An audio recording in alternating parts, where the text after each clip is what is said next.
Hello, having some technical difficulties this evening. So, if anyone is here, it'd be super cool if you could say hi in the chat.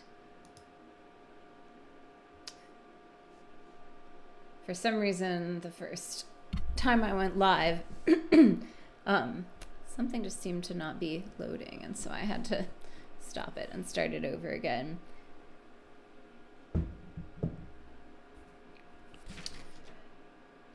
So, we're going to do a teeny bit of housekeeping at the top here. I'm going to give you a teeny bit of a personal update because that just seems to be how it's going to go on here.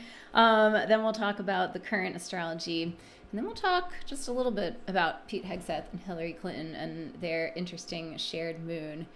Hello, S. Yay. Thanks for being here. Okay, so just a couple of little announcements. I am offering my year ahead roadmap readings now. So, maybe another time I'll go into detail about what those are, or I'll actually make a page that describes them. But it's basically a 50 to 60 minute long recorded reading that's half astrology and half tarot and oracle cards. And it's personalized for you. It gives you lots of information about the different timelines and energies that are impacting your year.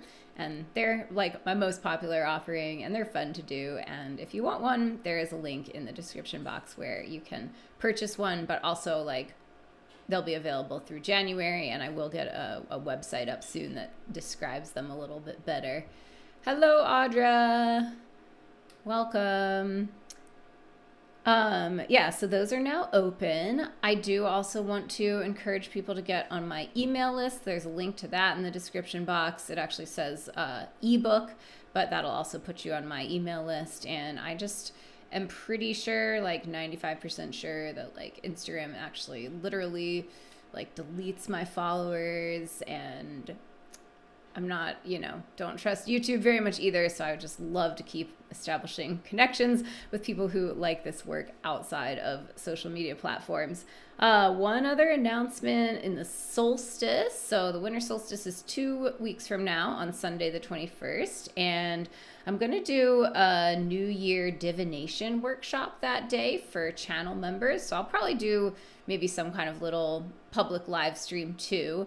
But I'm going to do a full-fledged workshop that takes you through several different ways of looking at the coming year. We're going to use astrology, but we're also going to use tarot and oracle cards, and I'll invite you to, use your own decks and some different methodologies for starting to get a better personalized framework for yourself. So yeah, I'll have more information about that out soon, but you can become a channel member just for that workshop. It's only $3, so might be a good deal.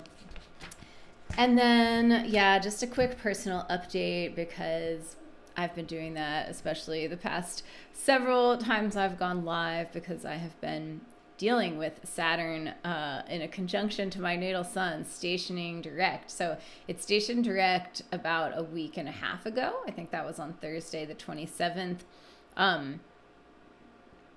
So I do feel a little bit of the heaviness lifting, but this transit has just been incredibly draining and difficult. And I have been, as I've said a few times on here, just not very inspired to talk about astrology in the news, which is a really weird place for me to be, because basically my brain has been obsessed, kind of beyond my own control, with these subjects for so many years. And I mentioned before, I think, that when Saturn was conjunct my sun for the first time in the spring, I got very clear guidance to get off social media, and I deleted Instagram for a month, and it was really good, and I felt like my brain got much better, my focus got much better. And so this time around also, I've been a little off and on. I haven't been 100% off, but I haven't been doing very much scrolling. But that also makes it really strange because I do really get most of my news from social media, and I'm trying to figure out a solution to that. So it's even weirder for me to not be following the news almost at all. And I obviously it's not. I'm not planning on continuing that forever, but I do think that it has been what I have needed in this time. But I have followed news extremely regularly for like more than 10 years. I did have a break from the news when I was in the cult that I was in for a lot of years. But, I used to watch the late night comedy shows and get some news that way. And I used to read the New York Times. And I have never gone back to the New York Times, like, since that picture of Biden hugging Netanyahu. I just have never gone back there. And really the same with late night. I also just stopped watching that stuff after the Gaza genocide started. But these days, I sometimes watch Breaking Points. And one day, I don't know if there's any Breaking Points fans on here, but one day I got to do a read of Crystal Ball's chart because her chart is pretty amazing. She's like Sirius Capricorn, which shouldn't be surprising, but there's also some other stuff that I don't know. I really like her chart, and I like her. I really admire her. Drop Site News is like the other place where I just get like the real hard international stuff from. But I do mostly get news from social media and like independent leftist journalists. And so when I go off of it, I disconnect from that stream, or I have to be more active in seeking out news. And I've definitely wrestled with, obviously it's an extremely privileged thing to be able to just like check out from the news. But after wrestling with that for a while, I kind of like came to the understanding that like this is not me trying to just dissociate and pretend like bad shit isn't happening and go about my like privileged life. I'm not saying that I'm like disconnecting from the news because I need to keep my nervous system regulated all the time or whatever. But I think it can be legit to take a break, knowing that I have the intention of taking a break to then like recharge so that I can come back to keep on metabolizing shit. Yep, that's just the personal update. That's where I am. Saturn conjunct my sun. But I keep updating y'all because I don't know how much you can feel the difference in my energy, but I just feel like my enthusiasm has really waned. But I feel a lot of hope and trust that it's going to come back. And so I'm going to keep on honoring my need to rest mentally right now. And I'm going to keep having compassion for myself. And I'm going to trust that as Saturn is now like moving off, I can start to like wake up and like stretch a little bit again after that kind of like being run over by the Saturnian bulldozer. So let's talk a little bit about the current astrology.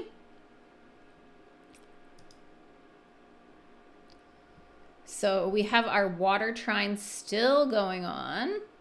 Jupiter trining Saturn and Neptune, and then Mercury is just right in the third point of that water trine right now. Mercury is moving in for its third opposition to Uranus. That's exact on the 10th. We also have Mars moving into a square with Saturn and Neptune, and this alignment, I usually pay pretty close attention to Mars-Saturn, or Mars-Neptune alignments even more, actually. Mars-Saturn is important too, but I usually keep track of Mars-Neptune, like, hard angles, and I totally missed this one. I didn't even write about it in my newsletter. Totally missed it when I was looking at the astrology of December. So anyway, I'll say more about this in a sec, but that is coming up. And, well, right, so it's really part of the same thing, but Mars squares Neptune, that's exact on the 14th, but Mars squaring Saturn is exact tomorrow. So some of, this is approaching, and we're definitely working with these energies already. Mars Neptune aspects are the ones that I pay attention to the most, because they are the most, I would say, potentially dangerous in terms of like losing control or unexpected things happening. So obviously, like Mars Saturn aspects and Mars Pluto aspects are pretty notorious also for being, connected to things that, are violent, or things where people die, or things that are very like harsh and abrupt. But Mars Neptune is where people are more likely to overconsume their alcoholic beverages, or people are more likely to lose themselves in, kind of their own emotions, and to kind of get out of control with that. So in this moment, like approaching the Mars squaring Saturn, that is definitely one of these corner turning moments. So wherever you have Sagittarius in your chart, where Mars is right now, there's going to be an opportunity over the next day or two to really kind of mobilize and act there in that Sag area of your chart in a way that will help you to up level the late Pisces area of your chart. So this to me feels kind of like the energy of a car that's stuck in the mud, and you got to like physically push the car to get it going and start to like get the wheels turning.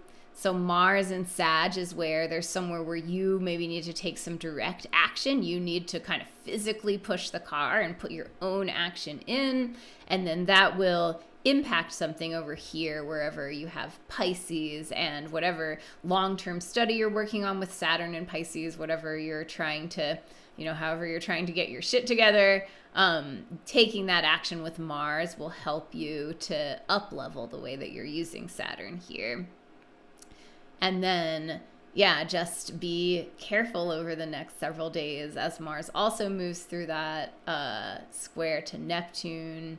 And don't be surprised if there are, people around you whose emotions are out of control in one way or another, if you struggle with your own emotional management during that time. And, I've talked about this water trine a lot, but I'll just say a little bit more. I feel it still. Energies are really flowing. I really notice my emotions and mind changing day to day in a way that I don't usually experience. I also notice a lot of little things making me cry, which I feel like is connected to all the water energy. There have been these really horrible floods in Southeast Asia. There's a death toll close to 2,000, which could be, a manifestation of these energies, and maybe just Saturn and Neptune at the end of Pisces especially. These kind of biblical level floods. And, I think in general, late Pisces is very relevant to mass casualty events. And I think, there's this horrific massacre in Sudan a few weeks ago, maybe tens of thousands of people killed in El Fasher in Sudan. And that was right after Neptune went back into Pisces. So I do think these energies kind of evoke, it's just Pisces. It's just the end of the zodiac. It is, the end of cycles, and there is that link to death, and to death that is too big to measure, which is also Piscean and Neptunian energy. And also, I think both of those events are getting sort of blurred out and washed away from our consciousness, and there's just so much else going on. I wouldn't be surprised if there are a lot of people that didn't hear maybe about these floods, maybe even more likely about what happened in El Fasher. But when Saturn and Neptune move into Aries in February, I think that we will continue to see these kind of mass casualty events, but they will become a lot harder to ignore, a lot harder for them to kind of be in the background, and just kind of like washing out collectively. I think they'll be a lot more front and center and in a lot more people's faces, unfortunately. Yeah, as those planets change signs. And then Mercury moving into this opposition to Uranus, you know, for me, the past two oppositions they just so directly corresponded to like Mercury / Uranus events and energies and exchanges of information. And so I just think, you know, this is a real interesting one to track for your personal life. The first opposition was October 29th, and then the second one was during the retrograde on November 11th, and then there's one more on the 10th when Mercury will be opposite Uranus right before moving back into Sagittarius. So one more, you know, episode of paradigm flipping, and, you know, maybe receiving some information that you didn't see coming, or some, you know, information that makes you think about things in new ways. And then Mercury gets back into Sagittarius on December 11th, and it's officially out of its retrograde shadow on December 16th. So just in case you're tracking that. Yeah, and I mean, then we'll have a lot in Sagittarius. Let's check when Mars moves into Capricorn. That is, okay, that's on the 15th. So we will have a few days of 4 planets being in Sagittarius. You can maybe take advantage of that fire energy, but also Mars in Capricorn is a much more steady, grounded placement than Mars in Sagittarius. So I'm looking forward to that transition already. Yeah, and later on in the month, we have the new moon, which will be in late Sagittarius, like on the galactic center. And Venus is part of that too.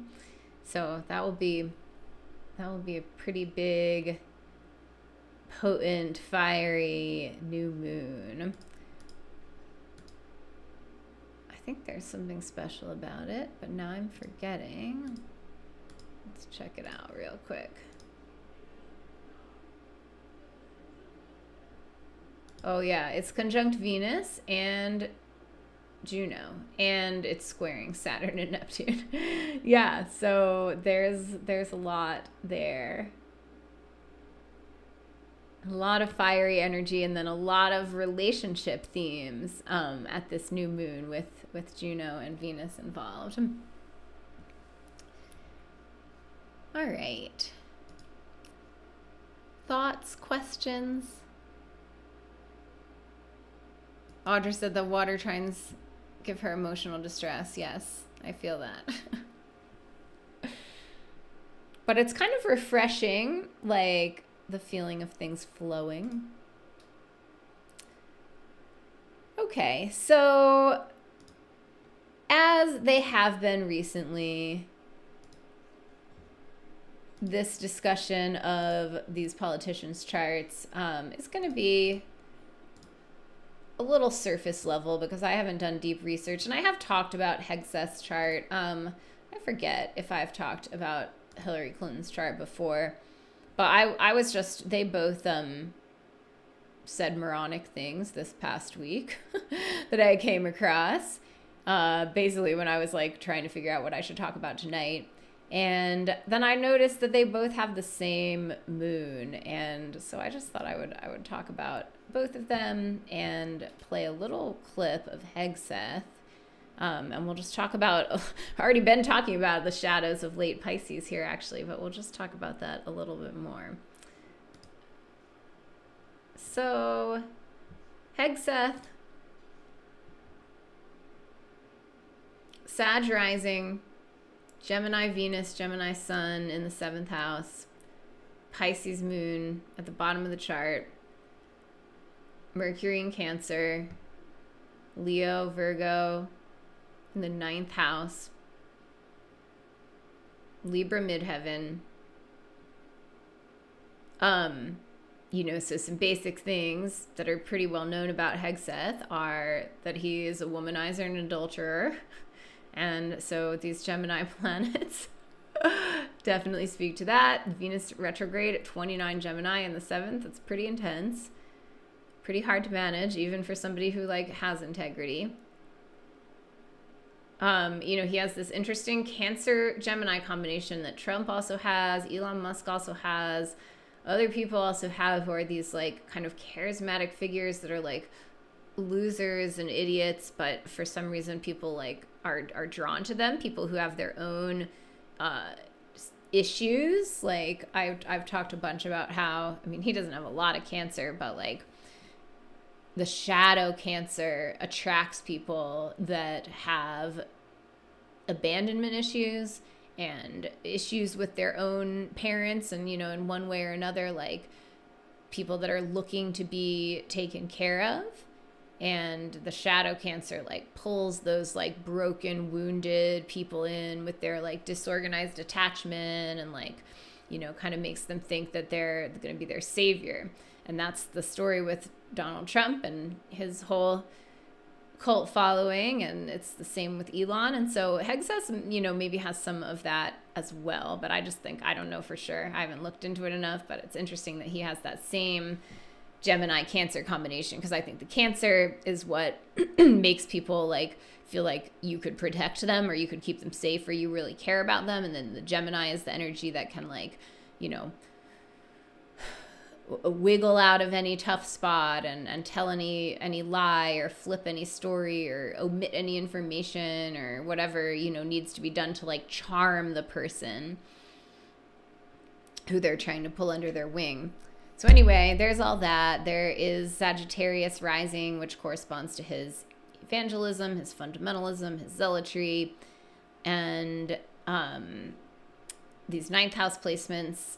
I feel like I'd have to do more research to really speak on them, but I do think it's interesting that he has the Libra midheaven. So I was looking at this, and I had also just watched the SNL cold open from last night where Colin Jost plays Pete Hegseth with it's pretty funny. It's a pretty good character match, and the Libra midheaven is basically Pete Hegseth kind of presenting as this young, sexy, tatted, built, swole, masculine dude, but also attractive, right? Aesthetically pleasing. He's very concerned about his aesthetic, which I feel is obvious with his hair gel, which we'll see in the clip we'll watch in just a second. But these 9th house placements, they also probably correspond to him being kind of a cosplayer when it comes to actually having been on the battlefield. And this also probably relates to his sort of sadistic philosophies. But let's watch this clip, and then we'll come back to the moon there for a minute. So as far as the attack is concerned, I still haven't gotten. One sec. This is, just so you know, this is from a press conference, I think it was about 4 days ago, where Hegseth and Trump were answering questions about the double tap strike on the fishing boat out in Venezuela, where they just mercilessly killed a couple survivors that were clinging to the wreckage of the boat. As far as the attack is concerned, I still haven't gotten a lot of information because I rely on Pete. But to me, it was an attack. It wasn't 1 strike, 2 strikes, 3 strikes. Somebody asked me a question about the 2nd strike. I didn't know about the 2nd strike. I didn't know anything about people. I wasn't involved in it. I knew they took out a boat. Pete didn't know about second attack having to do with 2 people. I guess Pete would have to speak to it. I can say this. I want those boats taken out. And if we have to, we'll attack on land also, just like we attack on sea. I have empowered them to make that call. Now, the first couple of strikes, as you would, as any leader would want, you want to own that responsibility. So I said, I'm going to be the one to make the call after getting all the information and make sure it's the right strike. That was September 2nd. I watched that first strike live.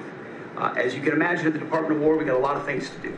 So I didn't stick around for the hour and 2 hours, whatever, where all the sensitive site exploitation digitally occurs. So I moved on to my next meeting.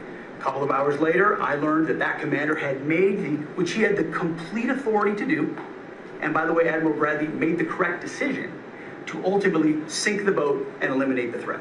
He sunk the boat, and eliminated the threat. And it was the right call. We have his back, and the American people are safer. So you didn't see any survivors, to be clear, after that first strike? I did not personally see survivors, but I stand, because the thing was on fire. It was exploded and fire and smoke. You can't see anything. You got digital. This is called the fog of war. This is what you in the press don't understand. You sit in your air-conditioned offices or up on Capitol Hill and you nitpick and you plant fake stories in the Washington Post about kill everybody, phrases on anonymous sources not based in anything, not based in any truth at all. And then you want to throw out really irresponsible terms about American heroes, about the judgment that they made. President Trump has empowered commanders to do what is necessary, which is dark and difficult things in the dead of night on behalf of the American people. We support them, and we will stop the poison. So, that was interesting. I actually watched the SNL cold open before I watched the actual press conference, and they have Trump sleeping there in the SNL cold open, but I didn't expect that to be actually there in the real press conference. But there it is. What a fucked up timeline we're on. But so I felt like that was an interesting example of some of the Gemini energy. You can just see the way that he's talking and sort of like getting off on his own talking. Hegseth in particular, I'm talking about. And the fog of war claim, although, so you know, the number one manifestation of this Pisces moon for Hegseth is going to be his drinking.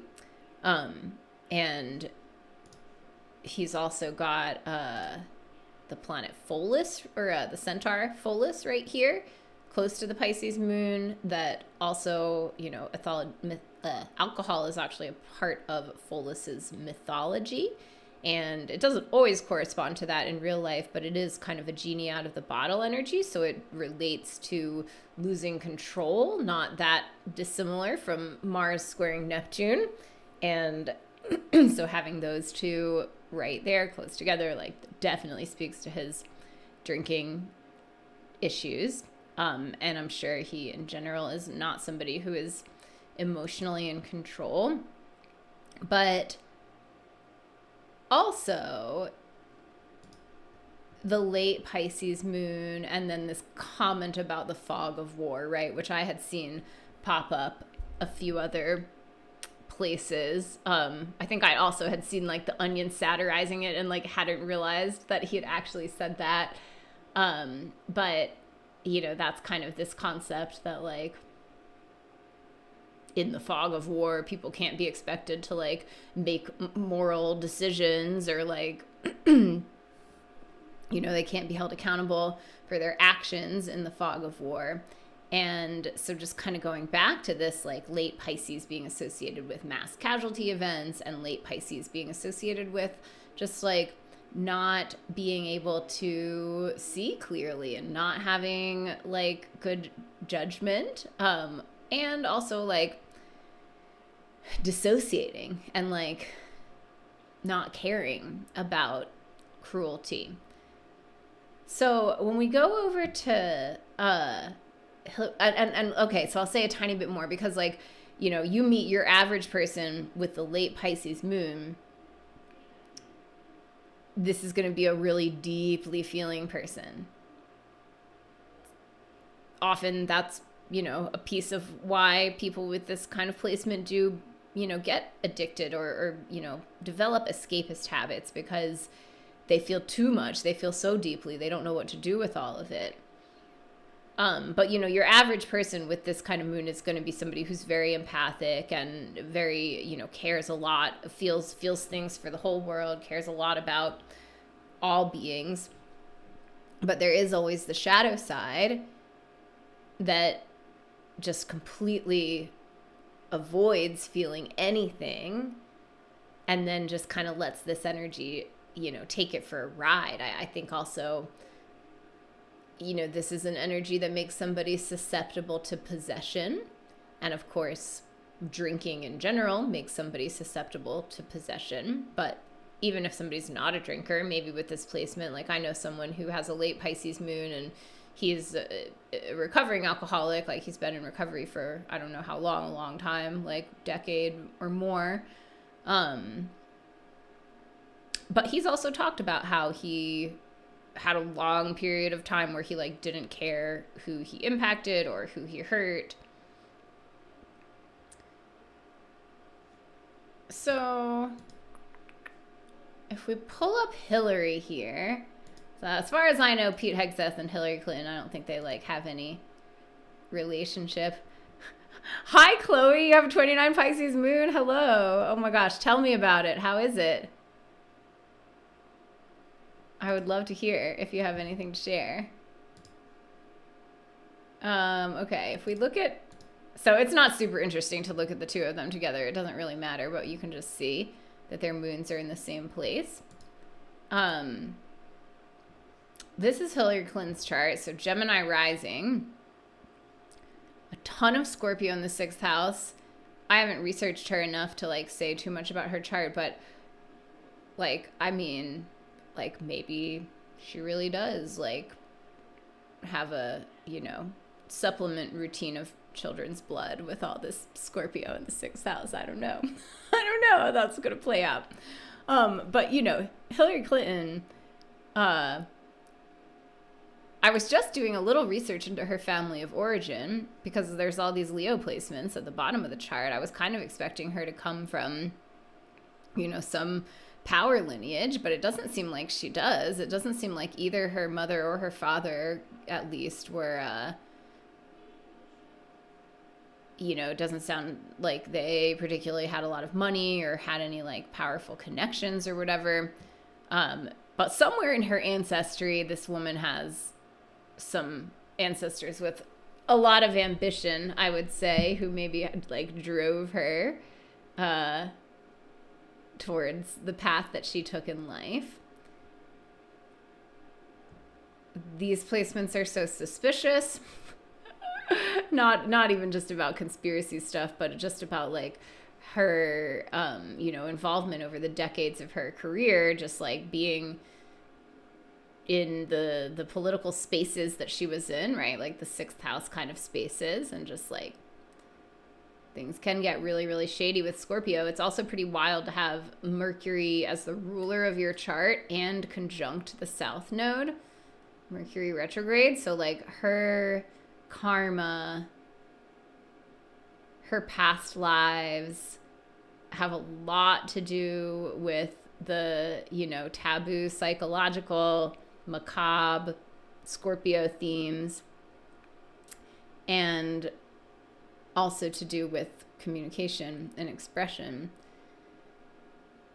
So yeah, I don't know what to say about all of these, but anyway, this is just kind of how my brain put things together. So Hillary Clinton this past week said some really moronic stuff about how, the reason that young people are against genocide is because of TikTok. She said some really, really moronic stuff. I didn't clip that, but you can find it easily. Like, just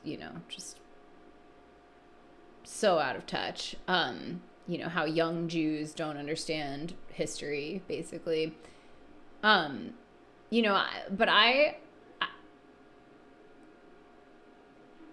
Hillary Clinton, here's her moon in the 11th house.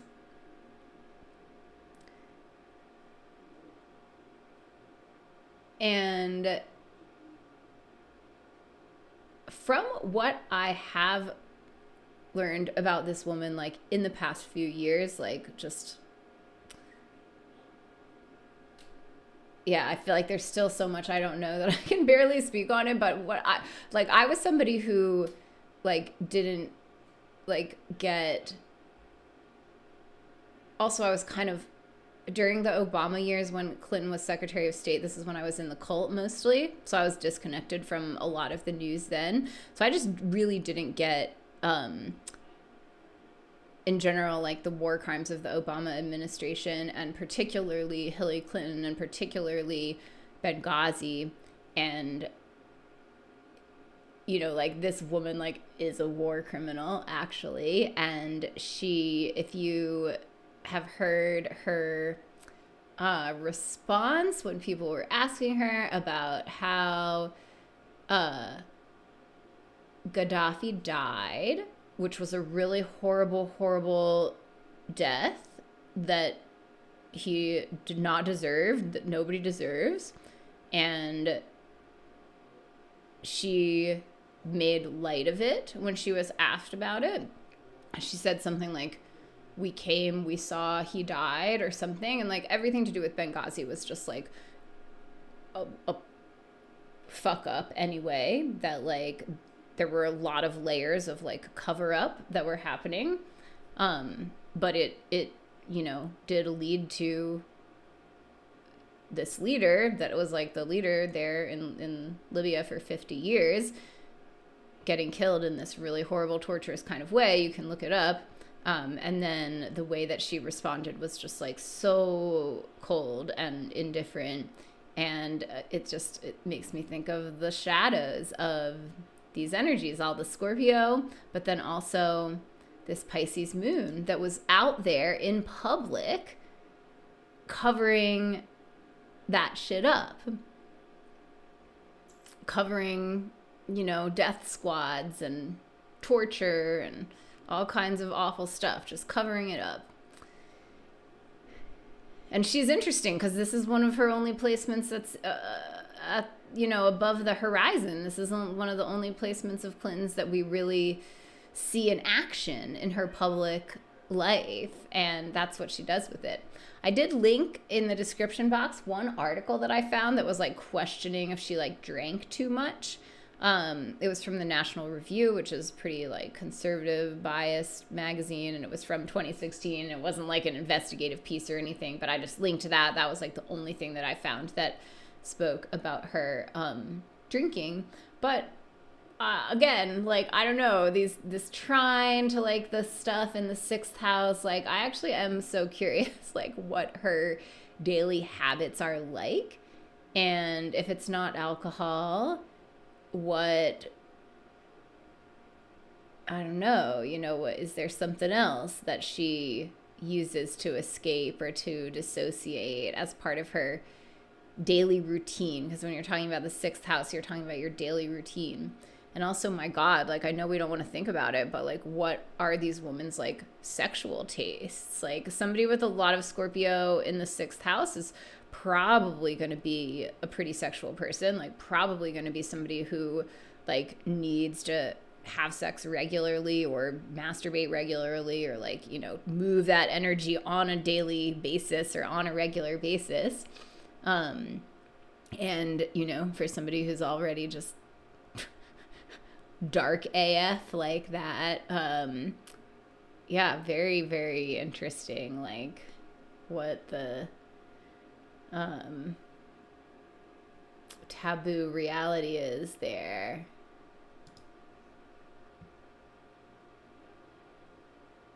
I'm just checking the chat now. Highly intuitive, feeling everything. Yes, beautiful. Well, I'm so glad that you're learning to work with it. But yeah, so empowering to learn astrology. That's how I feel about so many of my placements too. Like, my chart just explains so much of my like biggest challenges and the things that I struggled with my whole life, and it's so helpful to have the framework that's like, oh, okay, this is like why you're weird in that way.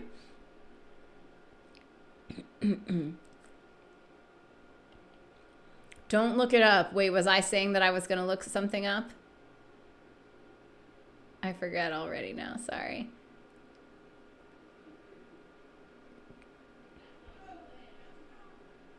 Yeah, Clinton is very lethal, I think. I think that she is really ambitious. Again, like the Leo placements are really interesting to me. But I think she has been willing from a long, long time ago to compromise in all the ways to like get close to power. Bill's chart, I actually was just looking at it. Do I still have it here? I do.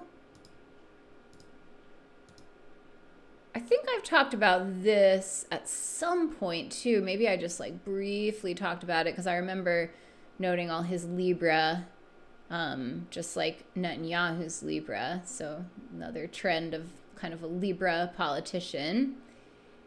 But there is some, yeah, it could be interesting to like really look into the history of the Clintons more. I mean, I know their history is like dark and dirty. And there's a little bit about Bill in one of the books that changed my life this year that I've mentioned a few times, The Money and the Power, by Sally Denton and Roger Hemmings, or I might have got those names switched up, but it's this book that's about the founding of Las Vegas and all the, mob ties.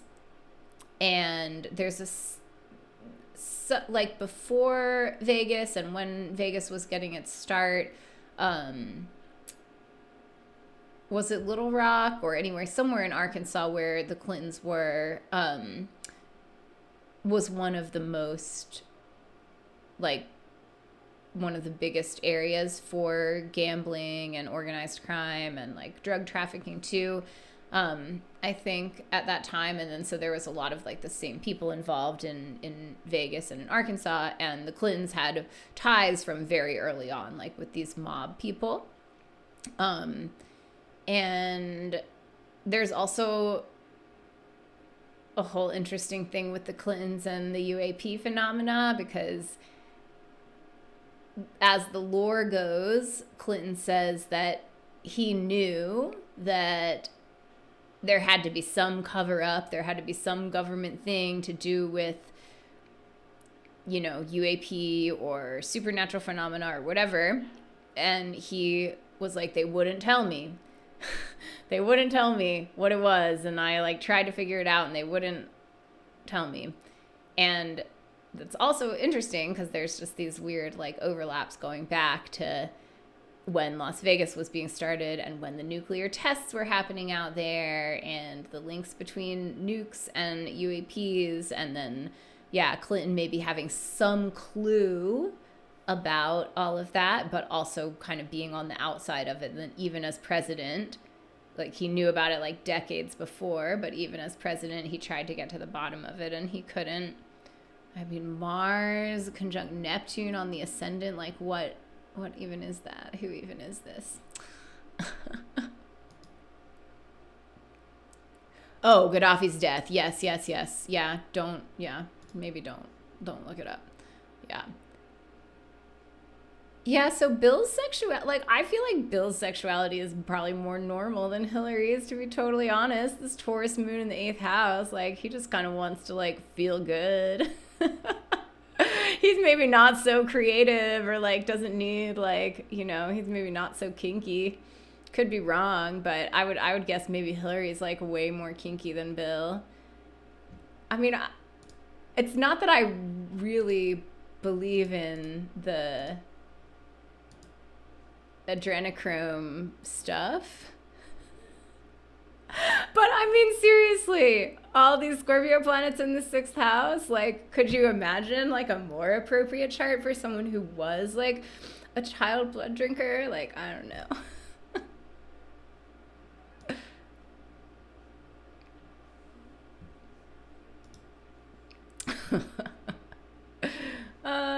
Okay, so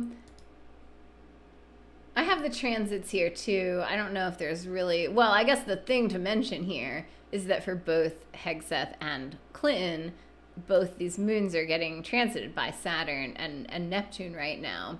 And, maybe at least one manifestation of this is that these people are spouting their bullshit and like people aren't buying it. I don't know. Maybe some people are buying it, but like, it's definitely a lot of pushback to Clinton's comments recently, and definitely a lot of even some political pushback, right? Even some, you know, some little bit of a bipartisan push to try to make the president have to go through Congress before he kills people. And I kind of doubt that that's gonna go anywhere, but at least there's like some pushback. Maybe that's like Saturn's presence, I don't know.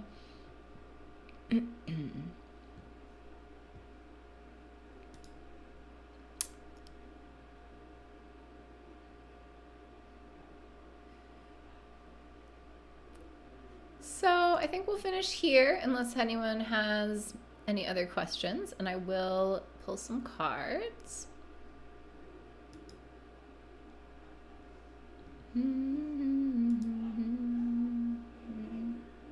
Mars conjunct Neptune says violence and diplomacy. I mean, yeah, and like just like shady ass diplomacy, you know. It actually, now that I'm thinking about it, that placement also makes a lot of sense for Clinton, because he was so good at making himself, like, he was such a charmer, and you know, I kind of feel like he doesn't really have that anymore, because last few times I've seen him, he looks really old and kind of like saggy and fading, but he was such a charmer and such a, like, you know, good at making people like him, and good at getting, you know, good at code switching. That's a Libra thing. That was kind of what Clinton was known for before that term was even like really out there. Think of him like playing his saxophone in South Carolina or whatever.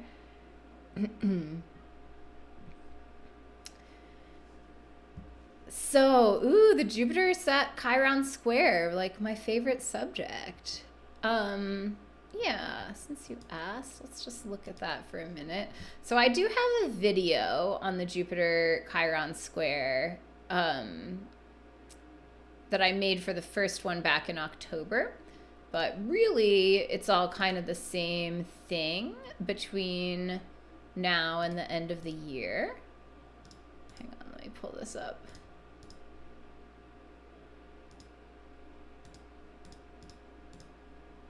So this is the exact Jupiter Chiron square on the 21st, and there was also a square between them on October 23rd, and it was almost at the same degrees. I think that it was maybe Jupiter, yeah, they were maybe at 24 degrees of Cancer and Aries, and Jupiter is stationed retrograde. So basically they've been in a square this whole time, and I like this square. I find that it is healing so far for me personally, and I just really think that it has the potential to be that way for everyone. It's a more gentle square than Jupiter square Saturn this past year, for example. So when Chiron is involved, I always say, like, best practices with Chiron are treat whatever is hurting, treat it like a wound, which means, like, don't pressure it to get better right away. Treat it with compassion and tenderness. But right now it's sort of like whatever Jupiter is doing in late Cancer in your chart is expanding something that's probably stimulating whatever wound Chiron is activating. So it's sort of a pleasure pain at the same time kind of vibe. And maybe ideally kind of a hurts so good kind of vibe if you're feeling, you know, connected to and receptive to whatever Jupiter in Cancer is bringing in. And, you know, like everything, even positive changes can be tough on the nervous system. So especially Jupiter, like, stationing just in one place for a long time, you could be feeling this expansion somewhere in your life that also just feels kind of edgy and might be throwing you off a little bit. And then this is the exact day of the square, but also it'll probably be more activated, or we might feel it more personally and more acutely a little bit later because let's see if this happens before the end of the year. I think not.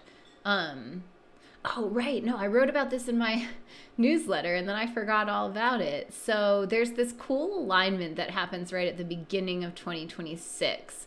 What I was getting at is that we'll feel it more acutely when we have the personal planets moving into a T-square. So when we have the personal planets, and we'll have them here all at the same time, Mars, the Sun, and Venus, when they move to about right here, where they're in like a T-square to Jupiter and Chiron, this is a really interesting time period. And we have Venus, Mars, and the Sun all moving together in this stellium for several days at the beginning of the year opposite Jupiter. And Mars is exalted. So Capricorn is a, powerful cardinal sign. This is a time when there might be some more clear, direct action to take around whatever the square is about for you. So that could be a time when you're able to like tune in more directly to what's happening in these other parts of your chart too. But in general, I hope other people are feeling it that way, that this is kind of more gentle and not a square that requires as much pushing and more of something that requires like surrender and tenderness and compassion. So I hope that's helpful. Yay, Chloe. I'm glad that you were here too. So let's go ahead and get some cards.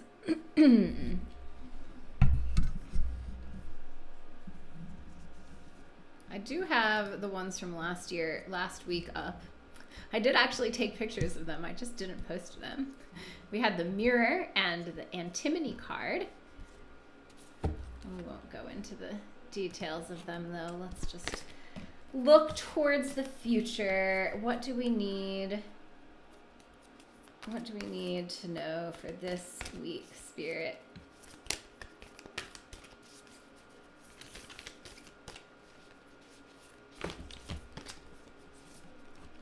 Sorry, they're very messy here. Okay, there we go. Ooh, okay. It's the moon card, Luna. And we'll get that as an alchemy card, and we'll also get an archetype card.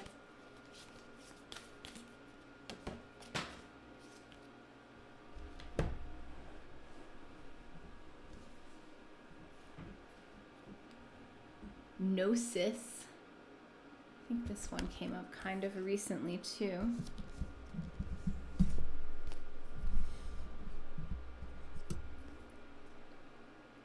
Oh, I am a little bit lighter. Thanks for picking up on it, Britt.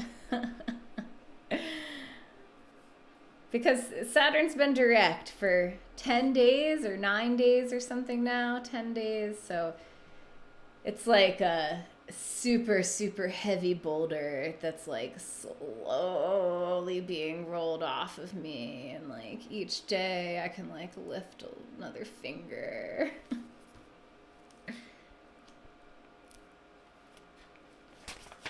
So for the moon, we have keywords of mystery, receptivity, and intuition. The moon represents the mother of all mysteries. Once a month, it slips into the full spotlight and then quietly disappears, only to initiate the cycle again. Gifting us with the message of impermanence, the moon reminds us we are in constant transition, a continual process of letting go. It is the yin principle, one of listening rather than speaking. This card may indicate a time of rest and restoration is in order, or that a new depth of spiritual practice calls. Dreams and memories may be especially vivid. The gates to the liminal realm have opened. The alchemist's task is to be receptive to its message. Be patient, though, as the moon speaks in the language of symbols, and deciphering its messages takes time and receptivity. Magic is afoot. Sink into it, sweet child.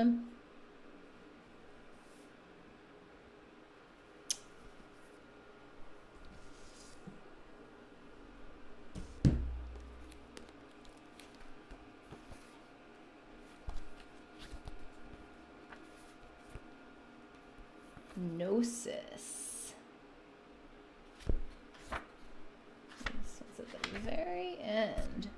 Innermost knowing, mystic truths. True knowledge is not found in facts and figures in scholarly books on library shelves. Rather, Gnosis points to the deep and timeless archetypal wisdom that rises from the felt experience of having touched the unknown with every one of the senses. Those who are drawn to Gnosis find themselves in esoteric studies, likely involving mysticism, alchemy, healing, or perhaps science. Knowing is their calling, not knowing is their job description. No matter how far the alchemists take their studies, they come to the ultimate conclusion that facts slip towards mystery, and soon the mystery results in facts. This card signifies a knowing that is life-changing. Once you experience it, you are forever changed and become a guardian of Gnosis. The eternal mystery is calling you. Study your passion in the deepest way available to you. Those who say they know, don't, and those who say they don't know, know.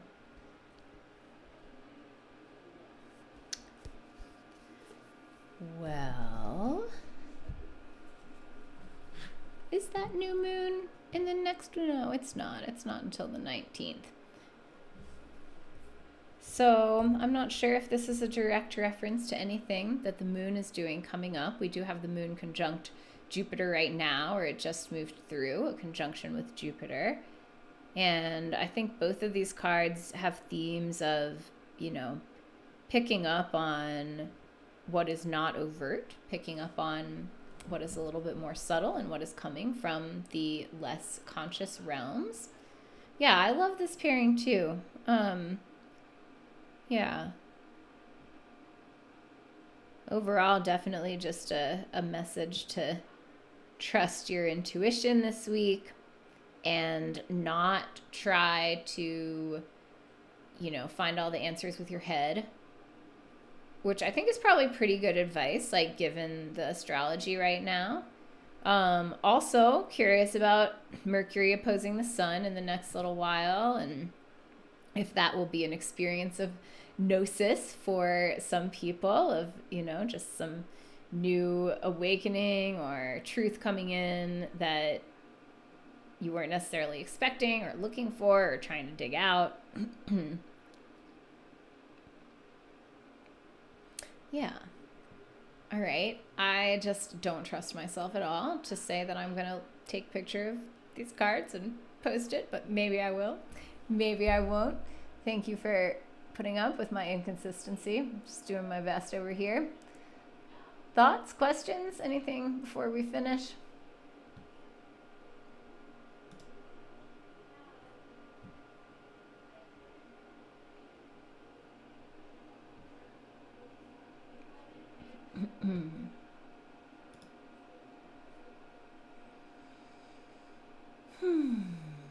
Well, as always, thank you so much for being here. We will be back next week to talk about something. You can always email me, collapseastrology@gmail.com, if you want to suggest some subject matter, suggest somebody whose chart you wanted me to look at.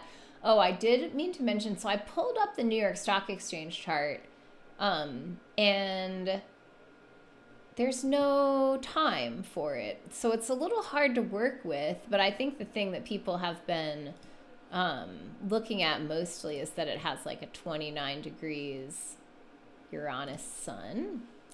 So maybe we'll get to that next week. I looked at it and I was just, I didn't see as much to talk about as I was hoping there would be. But yeah, we'll keep on watching the markets too. Not that I'm really paying attention to that, but it's edgy time with Uranus making that crossover. So, all right, you all, thank you so much for being here. Many blessings, lots of love. See you next time.